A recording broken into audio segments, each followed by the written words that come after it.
Hello दोस्तों, आपका AR education पर स्वागत है। हमने इससे पहले जो अध्याय 2 है विश्व जनसंख्या वितरण घनत्व, इसके बारे में अध्ययन कर लिया, जिसका पहला पार्ट है हमने देख लिया है और इसको अपने चैनल पर इसको अपलोड भी कर दिया है। तो आज हम जो उसका आधा भाग जो बाकी रह गया था इसका अध्ययन करेंगे, जिसमें हमारा पहला पॉइंट है जनसंख्या वृद्धि। यानी जनसंख्या वृद्धि से क्या तात्पर्य है। जनसंख्या वृद्धि का अर्थ है कि किसी विशेष समय अंतराल में, यानी कोई विशेष समय अंतराल है उसमें लोगों में होने वाला परिवर्तन, यानी कोई भी विशेष समय अंतराल हो गया। जैसे हमारी भारत की जनसंख्या गणना है या जनगणना है वो प्रत्येक 10 साल में करवाई जाती है। तो 10 साल के भीतर लोगों की संख्या में क्या परिवर्तन हुआ है, क्या घटी है या क्या बढ़ी है, इसी को हम जनसंख्या वृद्धि या परिवर्तन कहा जाता है। और ये किसका सूचक होती है, इस चीज़ को आप इम्पोर्टेंट याद करना कि जनसंख्या परिवर्तन किसी क्षेत्र की आर्थिक प्रगति, आर्थिक या सामाजिक उत्थान, ऐतिहासिक और सांस्कृतिक पृष्ठभूमि का महत्वपूर्ण सूचक होती है। वो होती है हमारी जनसंख्या वृद्धि या कह सकते हैं जनसंख्या परिवर्तन है। अब हम देखेंगे सबसे इम्पोर्टेंट चीज़ है वो है हमारे जनसंख्या परिवर्तन के घटक। जनसंख्या परिवर्तन के घटक कौन कौन से हैं इसका हम अध्ययन करेंगे। इम्पोर्टेंट याद कर लेना, ये बार बार प्रश्न आया हुआ है।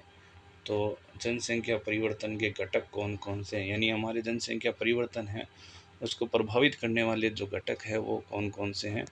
तो सबसे पहला है अशोधित जन्म दर। जन्म दर का तात्पर्य हो गया कि प्रति 1000 स्त्रियों के द्वारा जन्म दिए गए बच्चों की संख्या को हम क्या बोलते हैं, जन्म दर कहते हैं। यानी कोई भी 1000 स्त्रियां हैं वो बच्चों को जन्म देती है, जीवित बच्चों के जन्म देती है, उसको हम बोलते हैं जन्म दर कहते हैं।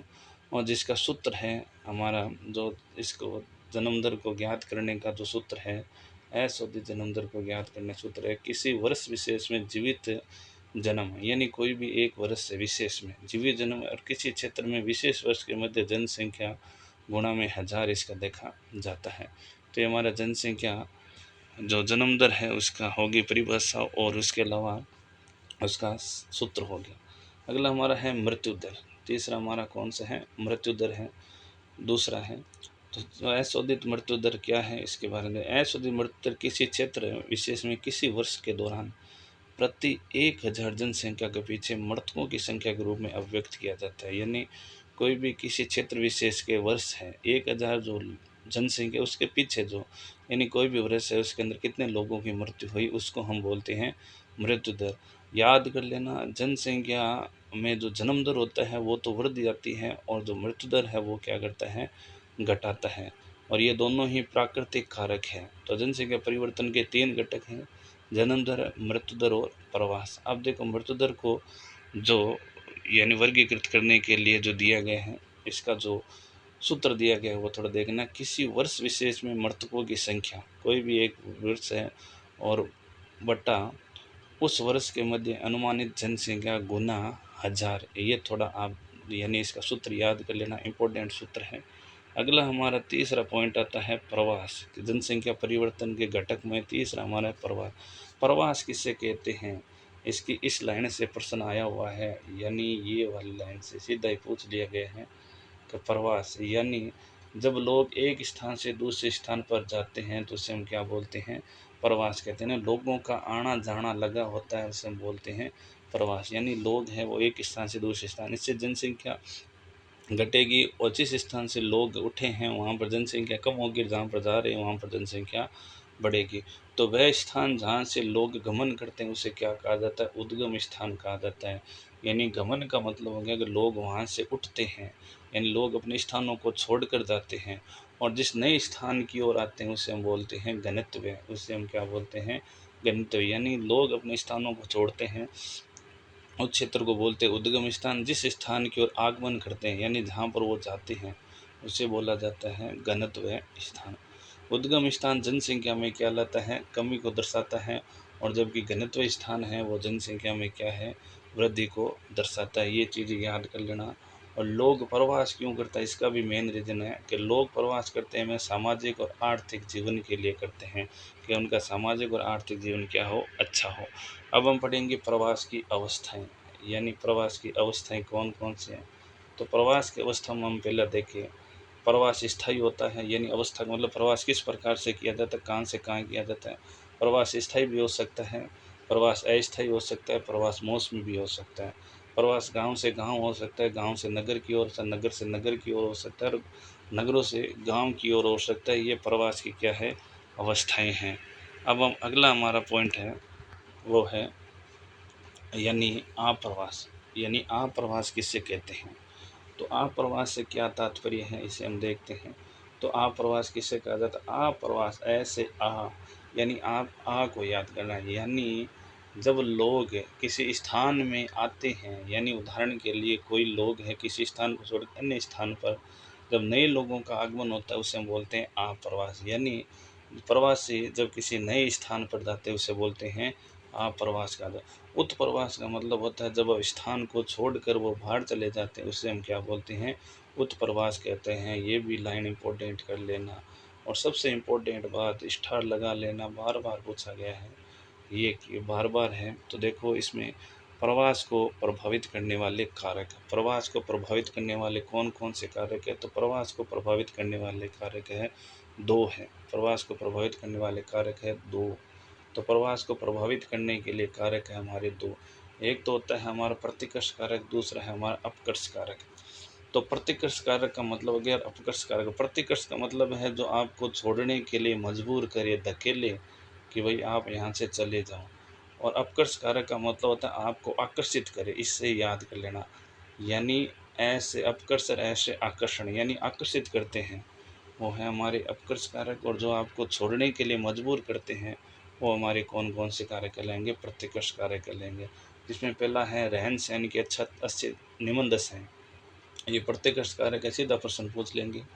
राजनीतिक अस्थिरता, प्रतिकूल जलवायु, प्राकृतिक आपदाएं, महामारियां और आर्थिक पिछड़ापन। और अपकर्ष कार्य के अंदर क्या क्या शामिल है, काम के बेहतर अवसर, रहन सहन की अच्छी दशाएं, शांति व स्थायित्व, अनुकूल जलवायु और जीवन संपत्ति की सुरक्षा। ये दोनों महत्वपूर्ण कारक हो जाएंगे। अगला हमारा पॉइंट है जनांग के संक्रमण का सिद्धांत है। जनांग के संक्रमण का सिद्धांत क्या है, इसके अंदर क्या बताया गया है कि जनांग के संक्रमण से किसी क्षेत्र की जनसंख्या को वर्णन के पूर्व अनुमान के लिए मदद लगाने के लिए किया जाता है। यानी कह सकते हैं कि इस सिद्धांत का किसी क्षेत्र की जनसंख्या वर्णन करने, किसी भी क्षेत्र की जनसंख्या वर्णन करना है, इसके अलावा भविष्य की जनसंख्या कैसे आगे बढ़ेगी, इसका अध्ययन करने के लिए हम किसका अध्ययन करते हैं, किसका प्रयोग करते हैं, जनांग के संक्रमण का सिद्धांत है।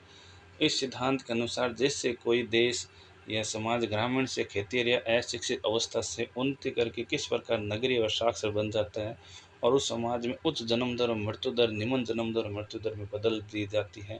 तो ये हमारी ये जनांग के संक्रमण के अंदर क्या है, यानी जनसंख्या और भविष्य में जनसंख्या कैसी होगी इसके बारे में जो अध्ययन है किया जाता है। और इसके अंदर विभिन्न अवस्थाएं हैं। जनानंद की जो अवस्थाएं उसे चक्र कहा जाता है सामूहिक रूप से। तो ये परिवर्तन की अवस्थाएं होती हैं जिन्हें सामूहिक रूप से क्या कहा जाता है, जनानंद की चक्र कहा जाता है। जनानंद के क्या कहा जाता है, चक्र कहा जाता है। तो ये देख लेना आप जनानंद के संक्रमण सिद्धांत के लिए जो एक जो डायग्राम है ये डायग्राम जरूर याद कर लेना। और अब हम पढ़ेंगे जनानंद के संक्रमण सिद्धांत के कुछ अवस्थाएं। और सबसे इम्पोर्टेंट है ये अवस्थाएं याद कर लेना।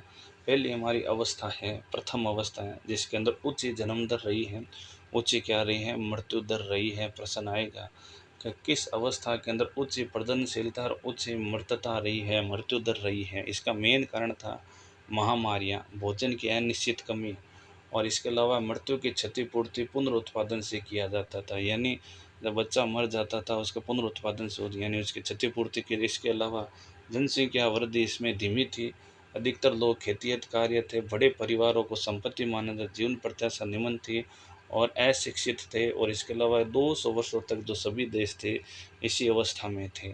और द्वितीय हमारी अवस्था हो जाएगी इसके अंदर है। और इस अवस्था के अंदर आप देखेंगे कि इस अवस्था में हमारे क्या क्या शामिल हैं। तो इस अवस्था में आरंभ से उच्च जन्म दर रही थी। आरंभ से क्यों रही थी उच्च जन्म दर? प्रश्न आ सकता है कि द्वितीय अवस्था की आरंभिक समय में जन्म दर उच्च रही थी। इसका मेन कारण था ये जो प्रथम अवस्था है उसका अभी भी कुछ ना कुछ प्रभाव है वो द्वितीय अवस्था पर रहा था, लेकिन समय के साथ घट रही थी क्योंकि द्वितीय अवस्था की ओर लोग अग्रसर हो रहे थे। और इसमें जन्म दर और मृत्यु दर में अंतर के कारण जनसंख्या में तेजी के बढ़ी, लेकिन समय के बाद घटने लगी थी। अब तृतीय अवस्था है, इस अवस्था में जन्म दर और मृत्यु दर दोनों ही क्या हो गए? कम हो गए। लगभग जनसंख्या संतुलन की स्थिति में आ गई। जनसंख्या या तो स्थिर हो गई या मंद गति से थोड़ी थोड़ी बढ़ रही थी। इस अवस्था में जनसंख्या शिक्षित हो जाती है, इसके बाद तकनीकी ज्ञान आ जाता है और परिवार का आकार भी क्या हो जाता है? नियंत्रित हो जाता है। ये तीसरी अवस्था है, इसको याद कर लेना, विशेषताओं से प्रश्न आ सकता है। अब अगला हमारा पॉइंट है जनसंख्या नियंत्रण के उपाय। यानी अब भाई जनसंख्या बढ़ रही है उसके नियंत्रण के कौन कौन से उपाय हैं? तो देखो, जनसंख्या नियंत्रण के लिए पहला उपाय है परिवार नियोजन। दूसरा हमारा परिवार नियोजन की सुविधा से जनसंख्या वृद्धि को सीमित किया जा सकता है। प्रचार प्रसार के माध्यम से है, बड़े परिवारों को गर्भनिरोधक सुगमता उपलब्ध कराना और विवाह की आयु क्या करके बढ़ाकर हम ये उपाय कर सकते हैं। अब हम कुछ महत्वपूर्ण जो पढ़ते हैं, एक व्यक्ति था जो जनसंख्या के संबंध में कहा था, थॉमस माल्थस का सिद्धांत याद कर लेना। कि थॉमस माल्थस ने अपने 1798 में एक सिद्धांत दिया था कि लोगों की संख्या खाद्य आपूर्ति की अपेक्षा तेजी से बढ़ रही है। इसका परिणाम क्या होगा? इसका परिणाम होगा महामारियाँ, और जब महामारियाँ आएगी तो जनसंख्या अचानक क्या हो जाएगी? कम हो जाएगी। और इसी प्रकार एक व्यक्ति है राल्फ वाल्डो एमर्सन, इसने कहा था कि एक राष्ट्र की जो एक राष्ट्र है वो स्वर्ण से नहीं है बल्कि स्त्री और पुरुषों से मजबूत और क्या बनता है? महान बनता है। ये कहने वाला भी रॉल्फ वाल्डो एमर्सन था। अब इसके अंदर कुछ महत्वपूर्ण तथ्य हैं, ये याद कर लेना, इसके ऑनलाइन क्वेश्चन बन सकते हैं। ये सबसे पहले हैं, यानी विगत 500 वर्षों में हमारी जनसंख्या कितनी बढ़ी है? 10 गुना बढ़ गई है। और 20वीं शताब्दी में हमारी जनसंख्या कितनी बढ़ी है?